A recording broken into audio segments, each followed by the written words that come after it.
So friends, आज की video का टॉपिक होने वाला है आदित्य बिरला के एक नए एनएफओ के ऊपर। रिसेंटली आदित्य बिरला ने भी अपना एक नया एनएफओ मार्केट में लॉन्च किया है, जिसमें अगर हम डिमांड्स एंड पोटेंशियल्स की बात करें तो आई थिंक इसके अंदर पोटेंशियल काफी अच्छा खासा हो सकता है हर उस आदमी के लिए थोड़ा सा लॉन्ग टर्म या शॉर्ट टर्म के हिसाब से इन्वेस्टमेंट करने का प्लान कर रहे हैं। बिकॉज जिस फंड की आज हम बात करने वाले हैं ये क्यों डिमांडेबल हो सकता है, क्योंकि इसके अंदर रिस्क होने वाला है इस टाइम पे लो टू मॉडरेट। मतलब जो पैसे आप यहाँ पर इन्वेस्टमेंट करने जा रहे हैं, यहाँ पर इक्विटी का रेशियो लगभग नहीं रहेगा। यहाँ पर मैक्सिमम जो फोकस कंपनी कर रही है वो गवर्नमेंट सिक्योरिटीज की तरफ कर रही है। जो पैसा आप यहाँ पर इन्वेस्टमेंट करने जा रहे हैं, company is investing your maximum money in the government securities. तो ग्रोथ की बात करें तो ग्रोथ जहां तक मुझे लगता है कि आपकी जो एफडी आरडी की जो स्कीम्स है, जो लोग पहले से खासकर एफडी आरडी या एंडोमेंट पॉलिसीज वगैरह चला रहे हैं और उनको मार्केट में अगर कुछ इन्वेस्टमेंट करना शुरू करना चाहते हैं बट उनको रिस्क हाई नहीं चाहिए है, या जो लोग फर्स्ट टाइम मार्केट में इन्वेस्टमेंट करने जा रहे हैं बट इन्वेस्टमेंट करने से डर रहे हैं कि कहीं ऐसा ना हो अगर हम पैसा इन्वेस्ट करें तो पैसा हमारा डूब ना जाए, तो उनके लिए स्कीम ये वाली काफी अच्छी खासी हो सकती है। क्योंकि जो पैसा आप स्कीम में इन्वेस्टमेंट करने के लिए जा रहे हैं, आपका पैसा गवर्नमेंट सिक्योरिटीज में इन्वेस्टमेंट हो रहा है। और अगर रिस्क की बात करें तो इक्विटी के मुकाबले यहाँ पर रिस्क लगभग कम रहेगा, क्योंकि इक्विटी में रिटर्न का चांस काफी अच्छा खासा होता है ऑब्वियसली, लेकिन अगर हम रिस्क की बात करें तो रिस्क भी उतने हाई लेवल का रहता है। ठीक है, तो आइए वीडियो को शुरू करते हैं और अंडरस्टैंड करते हैं किस टाइप का ये फंड है, किस तरीके से काम करने वाला है, एनएफओ का स्टार्टिंग डेट क्या है, एंड डेट क्या है। Will discuss everything in the same video. So बने रहिए स्टार्टिंग से लेकर एंड तक, ताकि इसका इन्फॉर्मेशन प्रॉपर तरीके से आप लोगों को मिल सके।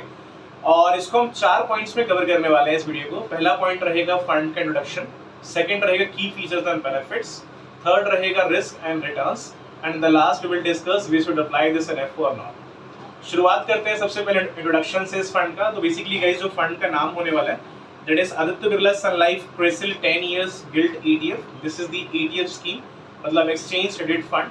अगर हम इसमें इन्वेस्टमेंट करने के लिए जा रहे हैं, जैसे मैंने ऑलरेडी बताया है, कंपनी आपका मैक्सिमम पैसा इन्वेस्ट कर रही है गवर्नमेंट सिक्योरिटीज की तरफ। अब रेशियो कितना रहेगा, मल्टीपल टाइम लोग ये भी क्वेश्चन करते हैं कि इसमें कितना परसेंटेज का रेशियो रखने वाले हैं गवर्नमेंट सिक्योरिटीज की तरफ। तो गवर्नमेंट सिक्योरिटी का रेशियो यहाँ पे लगभग 95 to 100% का रेशियो रहने वाला है। दूसरी चीज, अगर हम इसमें 95 to 100% तो गवर्नमेंट सिक्योरिटीज का हो गया, और जो 0 to 5% का रेशियो रहेगा वो ट्रेजरी बिल्स का और कैश इक्विपमेंट्स का यहाँ पर हो सकता है।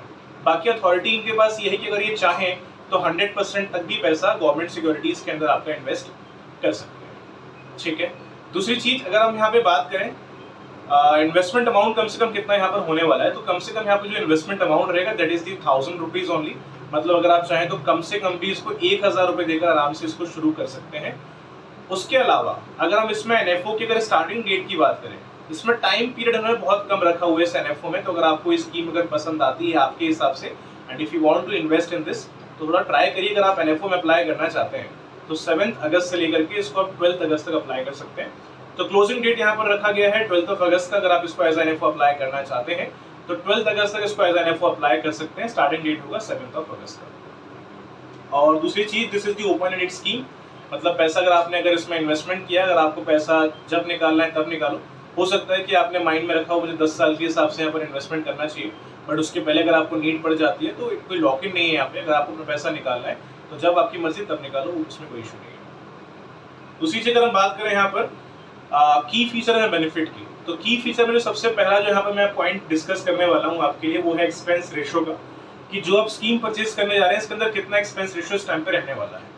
तो ये एनएफओ है, तो एनएफओ के अंदर मल्टीपल टाइम आपने भी अगर नोटिस किया, अगर आपने अगर पहले कभी एनएफओ वगैरह में देखे, खासकर म्यूचुअल फंड्स या ईटीएफ वगैरह में, तो कंपनी एग्जैक्टली कई बार कंफर्मेशन नहीं देती है स्टार्टिंग में कि कितना एक्सपेंस रेशियो यहाँ पर रहने वाला है। तो एक्सपेंस रेशियो कंफर्मेशन फिलहाल इनके एंड से कोई प्रॉपर नहीं है, जो भी रहेगा वो आपका अलॉटमेंट के बाद में मालूम पड़ जाएगा। ठीक है, तो ये ईटीएफ स्कीम है, तो ईटीएफ में वैसे कोई इतना हाई एक्सपेंस रेशियो तो होता नहीं है, बट एग्जैक्टली मेरे पास जो अभी इसका डेटा प्रॉपर है नहीं, कितना एक्सपेंस रेशियो वगैरह ये लोग यहाँ पर रख सकते हैं, बट जो भी अलॉटमेंट के बाद में आपको इसका इन्फॉर्मेशन प्रॉपर तरीके से मिल जाएगा। एग्जिट लोड की बात करें, अगर मान लो आपने अगर पैसा इसमें सोचा कि 10 साल के हिसाब से मुझे सेव करना चाहिए, बट जैसे मैंने बताया कि ओपन एंड स्कीम में अपना पैसा कभी भी निकाल सकते हैं, तो क्या इसके अंदर एग्जिट लोड रहेगा?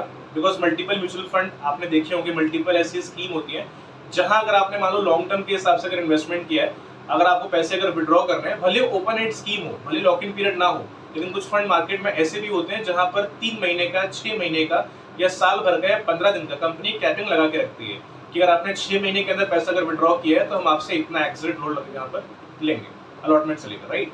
लेकिन यहाँ पर ये चीज है कि अगर आपने इसमें इन्वेस्टमेंट किया है, आपको जब पैसा निकालना है तब निकालो, प्लस जो एग्जिट लोड रहेगा वो भी 0 रहेगा।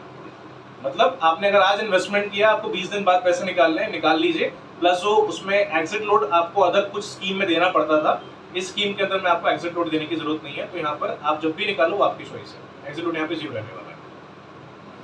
और रिस्क एंड अगर रिटर्न्स की बात करें, सबसे पहले तो रिस्क जो यहाँ पर रहेगा वो रहेगा लो टू मॉडरेट, ठीक है। मतलब यहाँ पे हाई रिस्क नहीं है ना वेरी हाई है।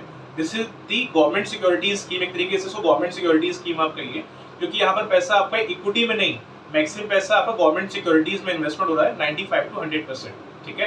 तो अगर रिस्क की बात करें तो यहाँ पर रिस्क वेरी हाई या हाई यहाँ पर नहीं होने वाला है। रिस्क यहाँ पर रहेगा लो टू मॉडरेट। रिस्क भी रहेगा, अगेन आई एम टेलिंग, कोई गारंटी स्कीम नहीं है, रिस्क फिर भी यहाँ पर है, लेकिन रिस्क की बात करें तो लो टू मॉडरेट यहाँ पर लगभग आपका रिस्क रहेगा। तो जो लोग थोड़ा सा कम रिस्क लेना चाहते हैं मार्केट के अंदर, उनके हिसाब से लगभग काफी अच्छी खासी स्कीम ये फंड ETF हो सकता है, ठीक है। अप्लाई और नॉट, अगर आप इसमें अगर अप्लाई करने का भी प्लान कर रहे हैं तो अभी आपको इसमें अप्लाई करना चाहिए, फिलहाल के लिए अवॉइड करना चाहिए। सॉरी, मैंने रिस्क एंड रिटर्न में रिस्क बता दी, रिटर्न बताया नहीं आपको, रिटर्न कितना एक्सपेक्ट कर सकते हैं, रियली सॉरी। तो अगर हम यहाँ पे रिटर्न की अगर बात करें तो रिटर्न का चांस लगभग, जो मैंने गवर्नमेंट सिक्योरिटी की स्कीम पास में देखी है, जो इस टाइप के ETF या फंड पास के अंदर आए हैं, अगर हम उनके ग्रोथ की बात करें तो लगभग जो उनके रिटर्न है ऑन एन एवरेज वो 8 से 10% तक के निकले हैं। तो गवर्नमेंट सिक्योरिटी से आप रिटर्न इससे ऊपर एक्सपेक्ट नहीं कर सकते, ठीक है। तो अगर आपको गवर्नमेंट सिक्योरिटी में अगर इन्वेस्ट करना है, अगर आप मार्केट में इन्वॉल्व होना चाहते हैं, एज अ ट्रायल बेस आपको आना है मार्केट के अंदर, कुछ शुरुआत करना है बहुत कम रिस्क ले करके, तो आप इसमें इन्वेस्टमेंट करना चाहें तो कर सकते हैं अपने चॉइस के हिसाब से, लेकिन रिटर्न का चांस इक्विटी जैसा यहाँ पर नहीं रहेगा। तो अगर आप ऑलरेडी इक्विटी में अगर इन्वेस्टमेंट कर रहे हैं पिछले काफी टाइम से, और क्योंकि जो आदमी इक्विटी में इन्वॉल्व हो गया है वो इक्विटी को नहीं छोड़ेगा, वो गवर्नमेंट सिक्योरिटी में मेरे ख्याल से इन्वेस्टमेंट तो करेगा नहीं। हो सकता है कुछ लोग करें भी डाइवर्सिफिकेशन के हिसाब से, बाकी गवर्नमेंट सिक्योरिटीज टाइप फंड में कोई इन्वेस्टमेंट नहीं करेगा जो ऑलरेडी इक्विटी में इन्वेस्टमेंट कर चुका है, बिकॉज इक्विटी के रिटर्न काफी अच्छे खासे लोगों को हाई मिले हैं। ऐसे फंड भी जहाँ पर रिटर्न एक साल का 50%, 100% से भी ऊपर गया है, ठीक है। तो आई थिंक अगर आप हाई रिस्क ले सकते हैं, अगर आप इक्विटी में इन्वेस्टमेंट करने में अगर माहिर है, तो आई थिंक ये स्कीम जहाँ तक मुझे लगता है आपके लिए इतनी बेनिफिशियल शायद ना हो, क्योंकि रिटर्न की अगर बात करें तो रिटर्न यहाँ पर 8-10% तक ही आप मैक्सिमम एक्सपेक्ट कर सकते हैं, ठीक है। बट हाँ, उनके लिए काफी बेनिफिशियल स्कीम हो सकती है जो लोग ऑलरेडी अपना एंडोमेंट पॉलिसी वगैरह चला रहे हैं, FD RDs में इन्वेस्टमेंट कर रहे हैं, अब कुछ अगर शुरुआत करना चाहते हैं मार्केट के अंदर, तो आई थिंक ये स्कीम उनके लिए बेनिफिशियल हो सकती है, ठीक है। तो रिटर्न आप लगभग इतना एक्सपेक्ट कर सकते हैं, गारंटीड ये भी नहीं रहेगा रिटर्न, लेकिन हो सकता है कि थोड़ा बहुत ऊपर नीचे हो, लेकिन यहाँ पर इतना रिटर्न लगभग मिल जाता है। जो तक फंड पहले आए हैं गवर्नमेंट सिक्योरिटीज टाइप के, वहां से लगभग इतना रिटर्न इन फंड्स ने निकाल कर ऑलरेडी दिया हुआ है, तो ऑलमोस्ट आप इतना रिटर्न यहाँ पर एक्सपेक्ट कर सकते हैं, it's not guaranteed. In the last we will discuss supply और नॉट। अगर आप इस फंड में इन्वेस्टमेंट करने का भी प्लान करें तो अभी आपको इसमें इन्वेस्टमेंट करना चाहिए कि नहीं, तो मैंने ऑलरेडी आपको बता दिया है। अगर आप एक ऐसे पर्सन हैं जो ऑलरेडी इक्विटी में इन्वेस्टमेंट कर रहे हैं, अगर आपको इक्विटी के रिटर्न्स बेस्ट लगते हैं और अगर आप उतना रिस्क ले सकते हैं, तो ऑब्वियसली शायद आप गवर्नमेंट सिक्योरिटी में इन्वेस्टमेंट नहीं करेंगे। और मेरी भी सलाह आपसे ये है कि अगर आप ऑलरेडी इक्विटी में इन्वेस्टमेंट कर रहे हैं, थोड़ा बहुत डाइवर्सिफाई करना चाहें तो कर सकते हैं, क्योंकि हमें अपनी डिपेंडेंसी कभी भी किसी भी एक इंस्ट्रूमेंट की तरफ या सिर्फ इक्विटी की तरफ या फिर सिर्फ गवर्नमेंट सिक्योरिटी तक नहीं रखनी चाहिए। We should always try to diversify our money, कभी भी कुछ भी हो सकता है, पैंडेमिक भी आ सकता है, मार्केट डाउन भी, कुछ भी हो सकता है, तो हमें हर चीज के लिए तैयार रहना चाहिए, राइट। तो जहां तक मुझे लगता है ये स्कीम हर किसी के लिए बेनिफिशियल है। अगर आप इक्विटी में भी अगर इन्वेस्टमेंट कर रहे हैं तो थोड़ा बहुत अगर इसमें अगर डालना चाहें गवर्नमेंट सिक्योरिटी में डाल सकते हैं। बाकी हाँ, डिसीजन आपका हो कि आपको इसमें भी इन्वेस्टमेंट अभी करना चाहिए, फिलहाल के लिए आपको इस फंड को अवॉइड करना चाहिए, क्योंकि ये भी एक मार्केट लिंक स्कीम ही है। मतलब जो पैसा आप डाल रहे हैं वो मार्केट के हिसाब से यहाँ पर डिपेंड करेगा, तो यहाँ पर गारंटी रिटर्न कुछ भी नहीं होने वाला है। तो इन्वेस्टमेंट करने के पहले, जैसे मैं हर वीडियोस में कहता हूँ, आपसे इसमें ही कहूँगा कि आप 20 मिनट अपना टाइम निकालिए, आपका बजट क्या है, आपका प्रोफाइल क्या है, आपका गोल क्या है, क्यों इन्वेस्टमेंट आपको करना है, ये चीजें एक बार माइंड में अपना सेटअप करिए।